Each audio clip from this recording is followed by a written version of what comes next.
Now in this next section we're going to explore a little bit about permissions. So we've made a bit of a directory structure here. Let's look at our permissions. Let's right click on accounting and select properties.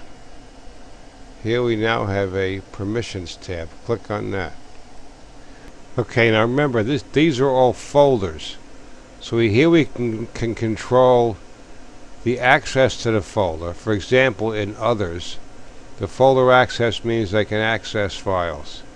We can have none, list files only, or access to files, meaning they could actually open them and read them.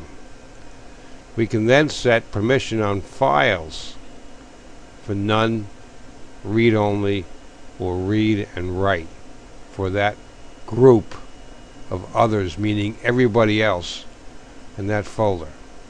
We're going to do some of this live in a minute. But first I want to make a couple of sample files so we can see file permission in the folder. Okay, we're back in the documents. We're going to go to Service, Parts, New, right-click, Create Document. Let's call it New Parts.text. Back to Parts and to Used. And in Used, we're going to create another document. We're going to call that Used Parts.text. We're going to double-click it. Opens with gedit. Used parts. We have a right, rear, Ford fender.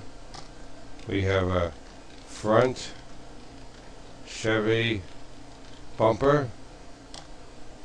And we have a Dodge transmission. Save it. Close it. Before we leave here, we're going to change permissions on this Used Parts text by right-clicking it, selecting Properties, Permissions, and we're going to set Others to have read and write access on that file. And very important, if we go back to our new parts text list, those properties are set that others have read-only access.